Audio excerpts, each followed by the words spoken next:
పిల్లోడిని కొట్టి కింద పడేశారయ్యా బాత్రూమ్ దగ్గర తీసుకొచ్చి. ఈ పిల్లోడు మా పిల్లోడేరా అంటే, మీ పిల్లోడు కాదు, వెళ్ళిపో, నువ్వు వెళ్ళిపోముంది ఇక్కడి నుంచి, దాన్ని పంపించేయండి రా బయటగానే అడిగాడయ్యా. మీకేమాత్రం ధర్మంగా ఉన్నా నా పిల్లోడిని తీసుకొచ్చి, లేదంటే ఇంత బట్టి ఇవ్వండి, వెళ్ళిపోతా, అదే చూసుకొని నా కొడుకు తీసుకునే. విజయవాడలో లాకప్ డెత్ జరిగింది అనే ఆరోపణలు ఎదుర్కొంటున్న కృష్ణలంక పోలీస్ స్టేషన్ ముందున్నాము. విజయవాడ సెంటర్లో అన్నమాట, బస్ స్టాండ్ ఆనుకునేది ఉంటుంది. ఇది ఆ స్టేషన్. ఈ చుట్టుపక్కల మొత్తం కూడా మీరు చూడొచ్చు ఎంత రద్దీగా ఉండే ప్రాంతం అనేది. ఒకవేళ తల్లి అలాగే మేనమామలు ఆరోపిస్తున్నట్టు నిజంగా కనుక ఈ లాకప్ డెత్ జరుగుంటే కనుక ఎంత సెంటర్లో, ఎంత విజయవాడ సిటీ మధ్యలో జరిగిందనేది మనం చూడొచ్చు. 24 గంటలు రద్దీగా ఉండే ఏరియా ఇది. మొత్తం బస్ స్టాండ్ ఆనుకుని ఉంటుంది కాబట్టి ఈ బస్సుల రద్దీ ఎప్పుడు నడుస్తూనే ఉంటుంది అనమాట. ఇప్పుడు లేటెస్ట్ డెవలప్మెంట్స్ ఏంటంటే, ఈ కేసుకు సంబంధించి కొత్తగా సిఐ వచ్చారు ఇక్కడికి. పాత సిఐ ఎవరైతే ఆరోపణలు ఎదుర్కొంటున్నారో నాగరాజు, ఆయన్ని విఆర్లో పంపించారు. ఆయన ప్లేస్లో కొత్త సిఐ వచ్చారు. ఆయన మళ్ళీ ఆ తల్లిని మేనమామని పిలిపించి దానికి సంబంధించిన ఇన్వెస్టిగేషన్ వివరాలు అందిస్తున్నారు అనమాట. తల్లి మాత్రం ఒకటే చెప్తుంది, నా కొడుకుని చాలా దారుణంగా చంపేశారు, ఆ నాగరాజు అనే సిఐ చంపేశారు, కొట్టి చంపేశారు. దానితో పాటుగా ఆ బాడీని మాయం చేయడంలో ఓవరాల్గా 7 పోలీసులు ఇందులో కీలక పాత్ర వహించారు. డ్రైవర్ దగ్గర నుంచి కానిస్టేబుల్ వరకు టోటల్గా 7 దీంట్లో కీలక పాత్ర వహించారు.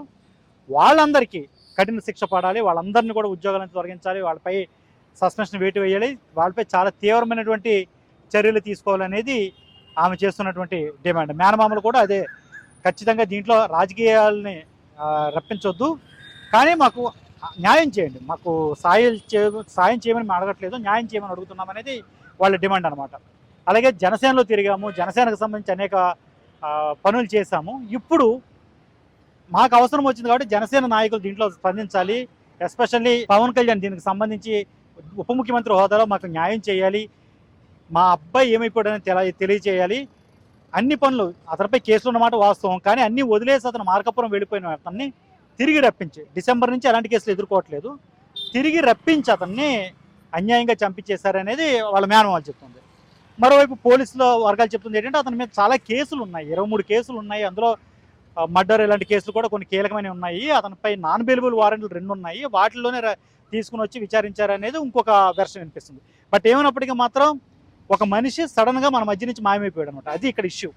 సో దానికి సంబంధించి తీవ్రమైనటువంటి అతను ఎలాంటి కేసులు ఎదుర్కోవచ్చు కావచ్చు, కానీ బ్రతికే హక్కు అనేది ఒకటి ఉంటుంది, దాన్ని తీసేసే అధికారం ఎవరికి ఉండదు. పోలీసులు కావచ్చు, ఎవరైనా కావచ్చు, అధికారం ఎవరికి ఉండదు. కాబట్టి అసలు ఏమైందనే తెలియదు.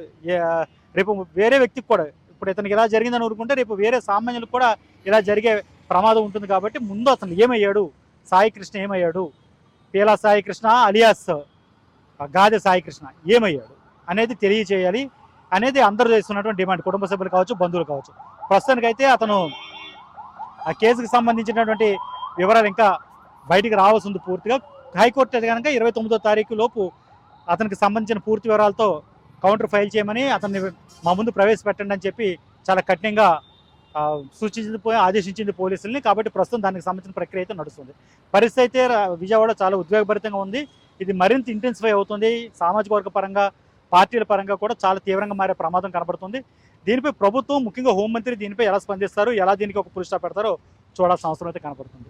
మరిన్ని అప్డేట్స్ కోసం చూస్తూనే ఉండండి ఏబీపీ దేశం.